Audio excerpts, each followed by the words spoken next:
We are, in our course, in the very middle of the realist movement, and for those of you who are kind of trying to keep chronological track of where we are, I've been resisting actually putting dates on these movements because it's very difficult to do with any kind of precision. But in a general kind of way, as we said, the age of the Enlightenment we can date somewhere like 1600 to 1770, and in the Romantic period from something like 1770 to maybe into the 1840s. By the time we get to the 1850s, we are decidedly into the age of realism, and that's where we find ourselves now. Today we're going to be talking about Dostoevsky, who, as we mentioned in the last lecture, is a realist, but a realist with a difference. His differences as a realist from someone like Flaubert, for example, are part ideological and part biographical and part aesthetic, and the three of them are related to each other. He published his first novel in 1846. It was a novel called Poor Folk, and it was a realist, a straightforward realist novel. In Russia, that was called the Natural School, which had been founded by Nikolai Gogol. It was an epistolary novel, which had been a very popular form in the 18th century. An epistolary novel is a novel made up entirely of letters written by characters back and forth to each other. Samuel Richardson's Pamela had been an epistolary novel. We've had occasion to mention that novel several times in this course. And then through the 18th century, there were a lot of epistolary novels. Even after its zenith had passed, novels remained very important as elements in letters or in novels, as we've seen in, for example, in novels of Jane Austen, or in Eugene Onegin, how important letters are there, or in Madame Bovary even. The original Poor Folks, his first novel, Dostoevsky's first novel, describes the terrible sufferings of the poor in St. Petersburg in the 1840s. But after that novel was well received too. It was both critically and popularly. It was a successful novel. But after a second novel, he ran into trouble. He became member of a discussion group that discussed, among other things, socialism, which the government deemed to be a seditious group, and he was arrested in 1849, and he was sentenced to death. He was actually taken to the gallows and then remanded at the last possible second, first to 4 years of hard labor in Siberia, and then 6 years as a common soldier in the Russian army stationed on the Chinese border.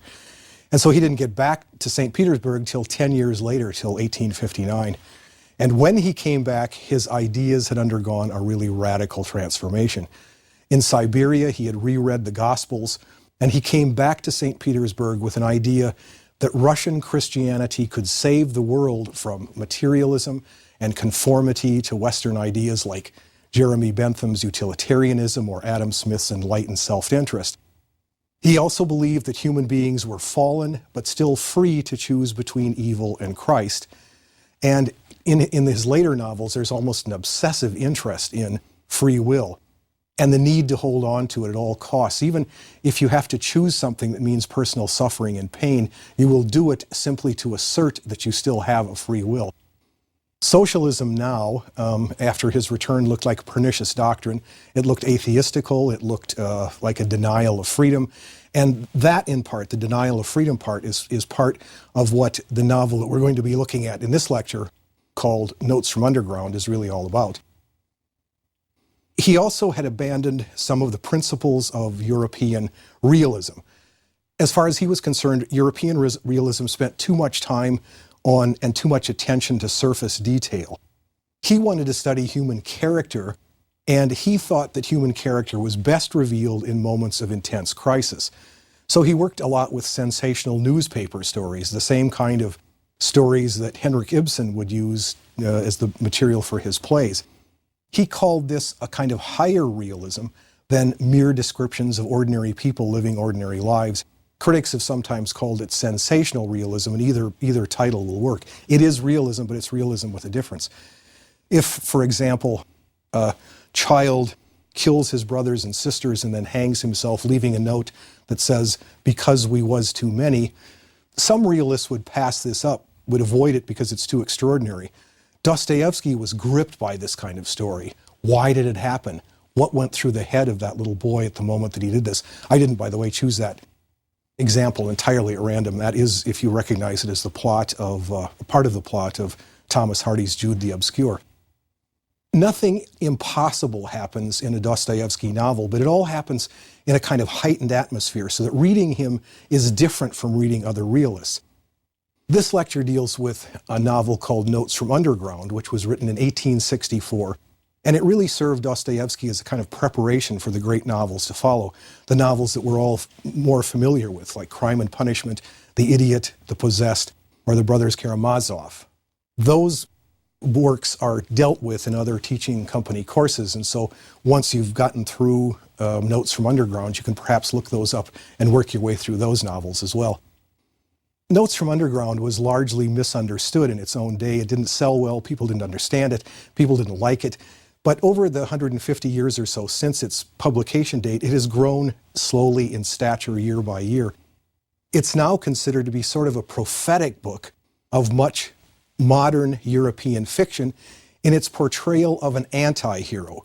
An anti-hero is one whose personal characteristics are almost the reverse of what we think of as a conventional hero, and who usually stands in an adversarial relation to the most of the values of his culture. It's also perhaps prophetic in its assertion of the human need to keep asserting freedom and humanity, even at the cost of personal suffering. And this is going to be one of the themes of this book, and as a consequence of which, this book also serves as a really great introduction to the novels that follow. It's a tricky book. It's difficult to understand what's going on, and it's probably one of the reasons why it was not entirely successful when it was first published. People didn't understand how to read it. It's divided into two sections. The first section is called Underground, and that first section is the confession of a man who tells us that he is spiteful and unpleasant, and that he chooses to live like a mouse. The second section contains two connected stories that happened years earlier. The second one about the underground man's relationship with a prostitute named Lisa. Dostoevsky gives us a footnote at the very beginning of the first section about the underground man. What he tells us in that footnote is that the underground man has to exist in modern Russian society because of how that society was formed. So what this means is the author from the very outset distances himself from this underground man. The underground man will speak in his own voice. This is a first-person point of view in this novel. But what Dostoevsky wants to make sure from the very outset is that we understand that there's a distance between Dostoevsky and this underground man. We have to be aware from the very outset the underground man is a persona who's created by the author to tell his own story. The underground man, as he is described to us and as he describes himself in the novel, was created by the waves of isms that had come into Russia in the last half century. Optimism, utilitarianism, utopianism, liberalism, socialism, all of which, as Dostoevsky could tell, as far as Dostoevsky could tell, had in common the assertion that human nature is essentially good and that science and technology can create a utopian and beautiful world for us if we are willing to pursue rational and enlightened self-interest. If we would do these things, then the earthly paradise is almost here, is just around the corner. The second half of the novel, the part that deals with Lisa, the prostitute, deals with one particular ism, and that's romantic sentimentalism or romantic humanitarianism. And so we'll take those up one by one. Here, however, is the tricky part of this novel. Dostoevsky uses this novel to criticize these isms and what they do. But as he tells us in that first footnote, he isn't going to do it by giving us a character who rejects them, but by a character who accepts all of these isms, who is formed by them, and then showing us what happens to a character who accepts all of these things. I'm following the reading of a really brilliant Dostoevsky scholar named Joseph Frank, who says that this book belongs in the tradition of first-person satires like Defoe's The Shortest Way with Dissenters. In Defoe's The Shortest Way with Dissenters, the persona in that book argues for the absolute suppression of all dissent from the Church of England, no matter how much cruelty is involved. The book was a satire, but it was misunderstood by everybody, and Daniel Defoe wound up in the stocks for writing it. It's also a little perhaps like Swift's A Modest Proposal, whose persona with a straight face suggests that the way for the English to deal with the Irish problem is to have the Irish parents raise their children to be eaten by the English. Swift didn't wind up in the stocks, but a lot of people both then and since then have misunderstood his work too. Both works require a kind of mental agility. We have to understand that a persona whose values are totally skewed is suggesting something outrageous. And so what we have to do really in some ways is to stand the work on its head, read it upside down and backwards in order to get at its meaning. Defoe was in fact in his book arguing for toleration. Swift was attacking the English for their brutal treatment of the Irish. Swift's Gulliver's Travels may in fact be a similar kind of work in that a sort of dull-witted protagonist endorses views that the author opposes. So again, we have to read a lot of that book upside down and backwards or inside out to get at what Swift is doing. Here in this book, Frank says this is in that tradition because here we get an unhappy Russian in the 1860s who's trying to live by European codes, whose inadequacies Dostoevsky will point out via the flaws and general repulsiveness of the man who holds them. Now, the first couple of paragraphs in this book show what happens to a man in this situation.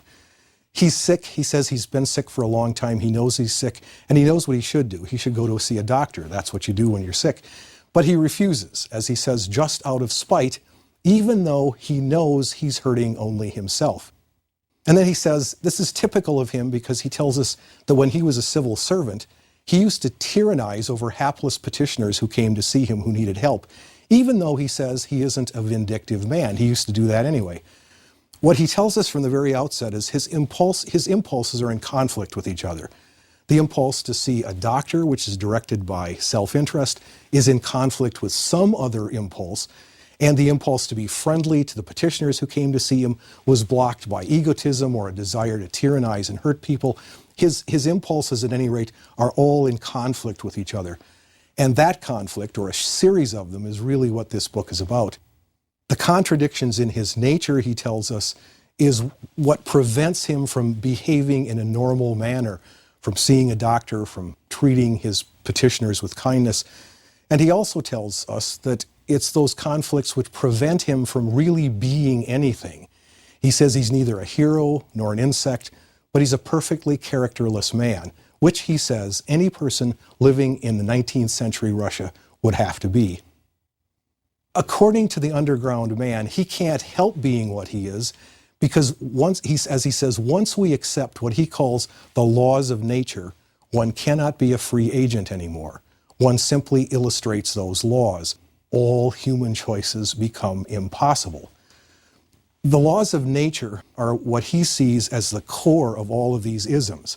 For example, if we all started behaving in a rational fashion, we'd all behave on the basis of enlightened self-interest. And then, according to the terms of this theory, we'd all be good. We'd never be able to behave irrationally again. And if we all behaved in a way of enlightened self-interest, we would in the long run help each other out, and the results would be prosperity and wealth and happiness and a utopia of happiness for everybody. The underground man says that he has problems with that theory because he said, for one, there is really no evidence in any of history to suggest that we are even, as human beings, we're even capable of that kind of self-interest, that kind of virtue, that kind of happiness. And beyond that, he says, there's always one item that's left out of account, and that is free will. Even if exercising our free will means that we have to run against the grain of both individual and corporate happiness. Free will is for the underground man, as it is for Dostoevsky, nearly an absolute value. The symbol for this brave new world in both Dostoevsky's novel and in several novels that had come just ahead of his is the Crystal Palace that was built in London in 1851. Dostoevsky had visited it, and a contemporary novelist, someone named Chernyshevsky, had used the Crystal Palace as a symbol of the future utopia in a novel called What Shall We Do? That novel was published in 1863, and in a way Dostoevsky is writing his novel in response to that novel. The underground man's point is that if we all behaved according to the laws of nature, according to the laws of enlightened self-interest, we'd all be exactly alike. We would be, as he says, we would all be like piano keys or like organ stops. We would all simply illustrate that 2 + 2 = 4, or as he says, we would illustrate the logarithms, the tables of logarithms up to 108,000. What would get eliminated here would be the right to choose, even if it means choosing against one's own happiness. How else, he asked, will we know that we're alive? How else would we know that we're human and not just piano keys? He says he's read in history that Cleopatra, who had almost everything that you could possibly have to make somebody happy, is said to have stuck pins in the breasts of her servant girls just for amusement, just because she was bored. And he said that tells him a lot about human nature and about history and about the need for some kind of declaration and assertion of free will. He says, and this is a passage in which he's talking about this very thing, he says that even if history, and he's talking about the ordinary person here, he said, even if history were to shower him with all sorts of earthly blessings, submerge him in happiness over his head, so that only little bubbles appear on the surface of this happiness, as if on water, give him such economic prosperity that he'll have absolutely nothing left to do except sleep, eat gingerbread, and worry about the continuation of world history, even then, out of pure ingratitude, sheer perversity, he'll commit some repulsive act. He'll even risk losing his gingerbread and will intentionally desire the most wicked rubbish, the most uneconomical absurdity, simply in order to inject his own pernicious, fantastic element into all this positive rationality. He wants to hold on to those most fantastic dreams, his own indecent stupidity, solely for the purpose of assuring himself, as if it were necessary, that men are still men and not piano keys. That is, what he tells us is that we might choose to suffer as a way of asserting our free will. He says he's not defending suffering as a good in itself, only that we might sometimes choose it in order to prove that we're conscious, which for him is the sine qua non of the human personality and character. So the underground man in this first section is not arguing for choices he has made or for the circumstances of his life. He admits freely that if there were some better way of demonstrating freedom than sticking his tongue out at the Crystal Palace, he'd gladly take it. In fact, in section 10 of part 1, Dostoevsky has the underground man wishing for some other way to achieve his aims. But the censors mutilated that chapter, that piece of the novel, and Dostoevsky was irate. He said they let the underground man go ahead and blaspheme for 9 chapters, and then in one chapter, when he even hints at an alternative, they cut the chapter to ribbons. But even through the mutilations, what's left of chapter 10, we can see, at least when we're looking at this book from the vantage point of the last 4 novels, we can see that the direction of salvation for this underground man, it would be teachings and the teachings of and submission to Christ, a solution that Raskolnikov will already find in the next novel. There's a lot more than this going on in the first part of the novel. A lot more ruminations, a lot more really interesting stuff. The underground man may be repulsive, but he's not dumb, and he makes some really, really good cases for a lot of things. I recommend this to your attention. Be prepared to read slowly and take your time with it. And if you don't like the underground man, that's quite all right. You're not supposed to. If the first half of the novel satirizes the utopian visions of the 1860s, the second half deals with the romantic visions of the 1840s. The underground man tells us something that happened 20 years ago. He went to a party that was a farewell dinner for one of his colleagues at work, and he was humiliated at the party, really deeply humiliated. Then after the party, he takes out his humiliation on a prostitute, on a very young girl named Lisa, whom he visits after the party.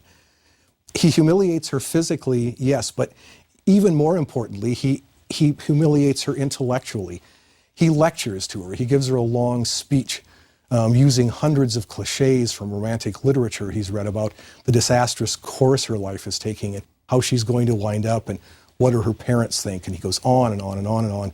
He gets, in fact, so carried away by his own rhetoric. She's quiet throughout all, it just listens, takes it in. He gets so carried away by his own rhetoric that at the end of it, he finds himself offering to save her from her life of shame and degradation. When he gets home, and the next morning, he's desperately afraid that she might actually take him up on the offer. He had no intention of making this offer. He simply got carried away by his own rhetoric. But days pass, one day after another, and she doesn't show up, and he begins to relax. And then one night, when he's in the middle of a stupid and embarrassing argument with a servant, she shows up. He and his servant are always fighting, and they're usually fighting about wages and money. And at the middle of one of these really terrible, embarrassing moments, she shows up at his door. Now he is really ashamed. He never intended to help her anyway, so he attacks her for her naivete, for her stupidity. But in the middle of his tirade this time, he breaks down and starts to cry. She understands him in a way that in that kind of intuitive way that so many later Dostoevsky heroines are going to do, and she takes him in her arms and she winds up comforting him. He's now triply humiliated, and so he takes his revenge on her by taking her sexually first, brutally and physically, and then, as the final insult, giving her money for her services. She leaves, but she leaves the money behind. And when he notices that she has left without the money, he rushes out to try to fling it at her. But she's already disappeared into the snowy night, and after a few more reflections, the novel ends. The satire here is against the romanticism which had come to Russia as early as Pushkin's Eugene Onegin, which we talked about a couple of lectures ago, but which peaked, as far as Dostoevsky could tell, in about the 1840s in Russia. For Dostoevsky, what Romanticism did is it stimulated a kind of vague desire to help all humanity, and it allowed one to indulge that fantasy, but always in the abstract, allowing us to feel very noble about ourselves, but never really requiring any action that would actually help anybody. The underground man has spent a lot of time in his mouse hole reading this literature, absorbing so much sublime stuff that he loses his capacity for making direct and simple human actions and for direct and simple human feelings, making him, in one sense, a really, really perverse version of, say, Don Quixote or Emma Bovary, so influenced by his books that it leads him into this sort of distorted picture of humanity. He becomes, in effect, a romantic dreamer who's full of visions of transforming the world, but always in the vaguest terms. The dreams make him feel superior to other human beings who, of course, are less elevated, less sublime than he is. And when they fail to acknowledge his superiority, then he is humiliated and insulted, which eventually lands him in some difficult situation, as it does with Lisa after the party in which he's humiliated, the story he tells us in part 2. The talk that he gives to Lisa that night is full of quotations from the books he's read. He's using ideas from Balzac and Victor Hugo to impress her and to suggest his superior nature to this young and uneducated and simple young girl. She's so young and so naive that she can't tell that these are cliches. She doesn't recognize them as cliches, and therefore she is really moved by the speeches because she doesn't recognize how conventional they all are. He gets carried away by enough by his own rhetoric to actually try to do something for once, and then he's terrified in the morning when he thinks that she might take him up on it. He's living in a squalid flat. He's wrapped in a mangy dressing gown. He's in constant fights with his servant over wages, and it never once occurs to him how he might actually be able to help her. He's only worried about how he'll look if she ever shows up. When she doesn't show up, he can again indulge in fantasies, and these fantasies are really very elaborate as he begins to work them out as days pass and she doesn't show up. He imagines taking her in off the street and then educating her, and then she becomes a really fine and wonderful lady and person, an educated person, but gradually, bit by bit, he can tell that she's falling in love with him, till one day she confesses that she loves him, and then he tells her in the noblest way possible that he wasn't doing it for that reason, that he was doing it only to help her out. And then when she says she can't live without him, she loves him, then he says he wants to make sure that she loves him for himself and not for the help he's been, and just on and on and on and on. He in fact uses the word et cetera, every so often in these visions, just suggesting to us, you can fill in the blanks yourself, you know how this goes, because you've read this 100 times in 100 different places before. Then she actually shows up. And when he collapses into tears, then he knows that the roles are really reversed. She has now become the heroine of a romantic novel, and he is the victim who needs saving. And so he chases her out into the snow with the money in hand. And then, I guess this is perhaps, I mean, there's so many unkind cuts. that I don't know which is the most unkind cut, but this one seems to me to be near the top. When he stands out there with his money in his hand on the snowy street, realizing she's escaped, he will not be able to find her and catch up with her. He decides that his insulting her will really in the long run be good for her, since suffering always purifies the human soul. The irony here would be too heavy-handed were it not for the fact that we know that the underground man himself has chosen suffering and humiliation in the first part as a way of assuring himself that he really is alive and human and free. And it's even more complicated if we remember that in the novels that are going to follow this one, suffering is a way of purification. The complications here and how we actually read this last moment when he stands there with his money in his hand is so complicated as to make our heads spin.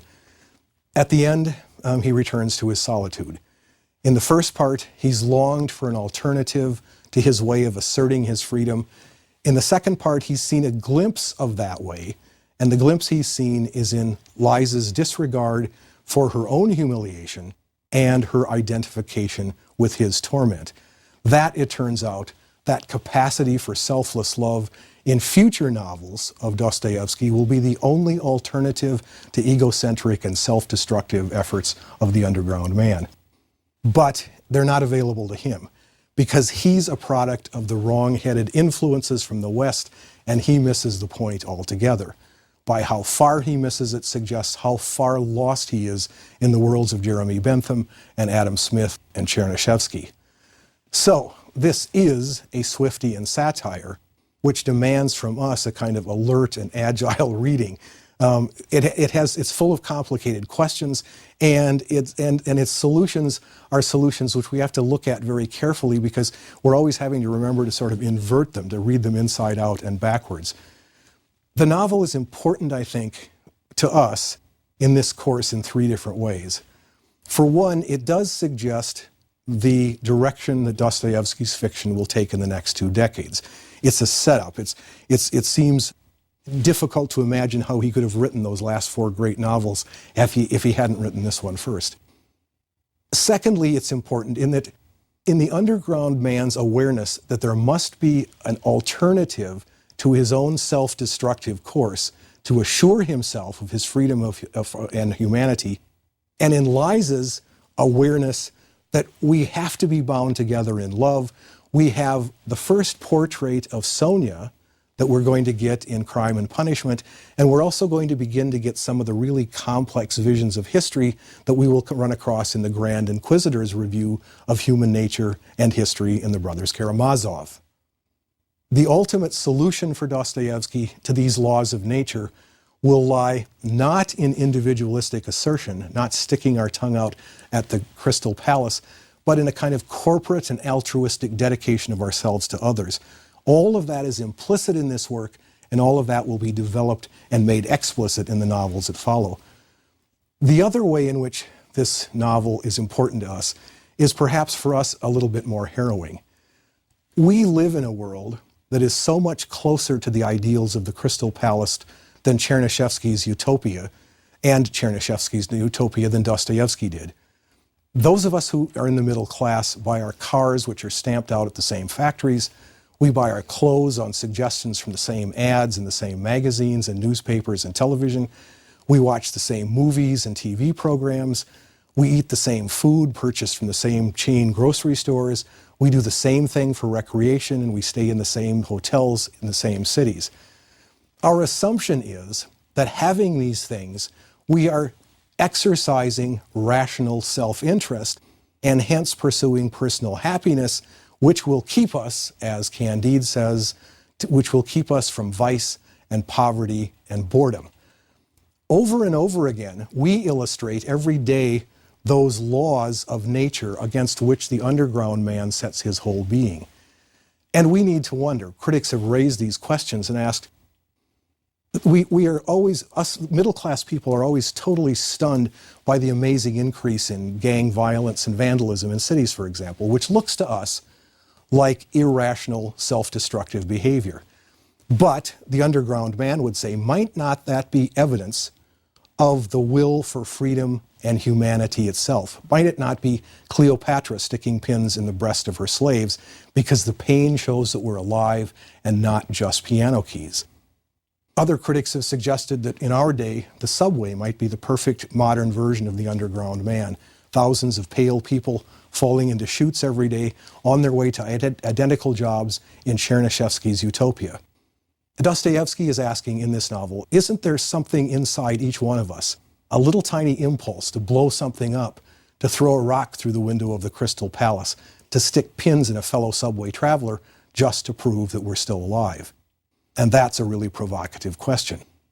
In terms of storytelling, Dostoevsky has taught us yet one more way to tell a story. That is inside out and backwards, using a persona whom we have to take ironically in order to understand what's really going on.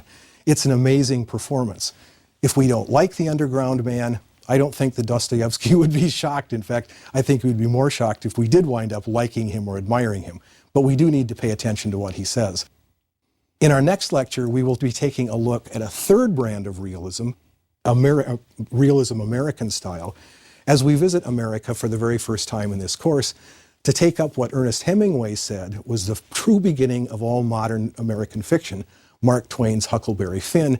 And we'll get a chance to see how some of the things we've learned about narrative technique in this course will help us understand Huck's story and his story as he tells us about how he tried to run away from too much civilization.